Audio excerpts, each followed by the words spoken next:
This is Marie Antoinette, born in Vienna 1755, Austria, as the 15th child of the king and queen.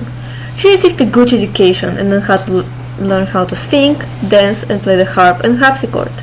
When in 1756 France and Austria signed the Treaty of Versailles, a marriage between Marie and the future king of France seemed suitable to secure the deal. So, she was sent to France at the age of 14. So, this is the man you're going to be marrying. He will bring peace to Austria when you marry him. It is best for my country. Oh, He has kind of eyes. yeah. By marrying the future king, the Austrian princess becomes the Dauphin of France.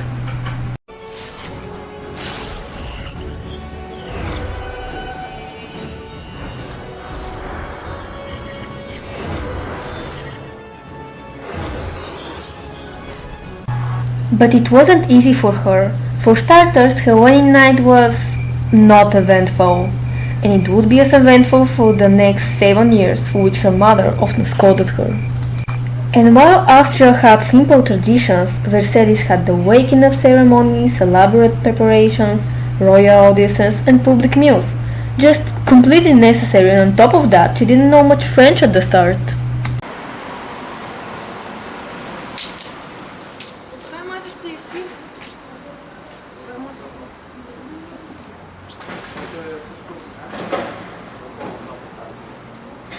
All that made her homesick, but alas, she started to form friendships, and people started to like her.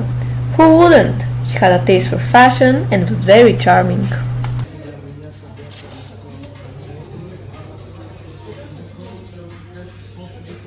I love your ring, by the way.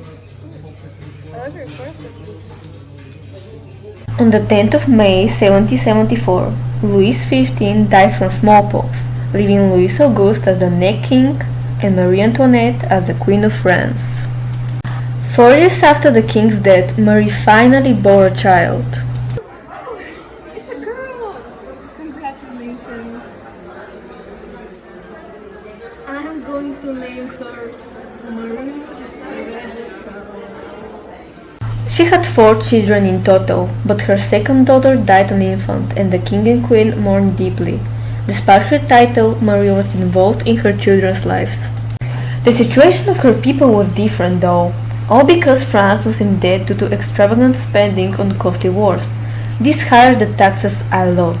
People couldn't even afford bread. While her husband shied away from social gatherings, probably to pick on locks or something, Marie flourished at social events. She gambled a lot, so much that Louis banned some of the games. She also devoted a lot of time to fashion, despite her mother's disapproval, and often bought expensive pieces. Okay, I'm betting half my fortune. Okay, we still have time. I'll get it back. I'm betting the rest of my fortune. Oh.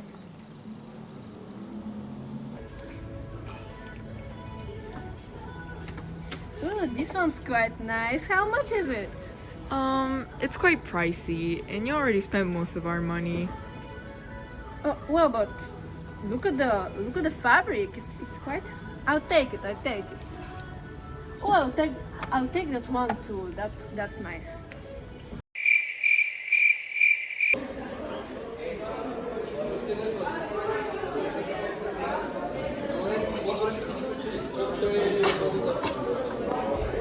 In 1783, Marie began building a secluded farming village on the ground of the palace. This was a place just for her and her closest friends. They cared for farm animals as if they were normal people. Seeing this angered her citizens. Rumors spread, like the one in 1785, where she was accused of acquiring an expensive necklace and refusing to pay for it. People also speculated that she had an affair with her best friend, the Princesse de Lamballe, but more famously with the Swedish Count Axel von Fersen, who was in her friend group while pregnant with her first child. This affair might have actually happened since a letter to him was found, The rumors centered people's anger all towards her, and Marie Antoinette became a symbol of the royal family that seemed out of touch.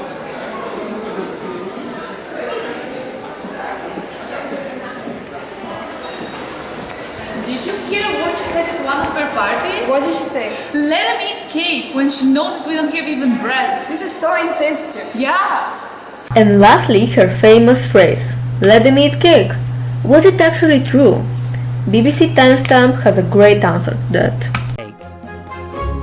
For a start, the phrase in French is qu'il mange de la brioche, meaning brioche, a kind of an eggy bun. But let them eat a kind of eggy bun isn't quite so catchy in translation. But there's a more fundamental cake fib than that. There's absolutely no evidence that Marie Antoinette ever said those words. No documents, no eyewitness reports, no nothing. Still, had she said it or not, it wouldn't have prevented the French Revolution in July 1789, when armed Protestants broke into the state prison in Paris.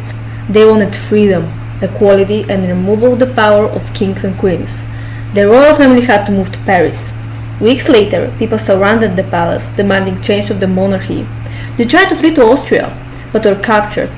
In September, Louis XVI caved in, but people weren't pleased and took the royal couple prisoners.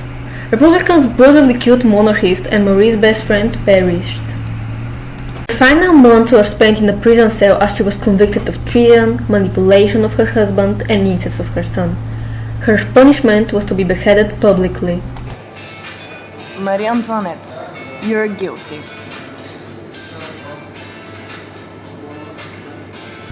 In 1793, she wrote her final letter to her sister-in-law.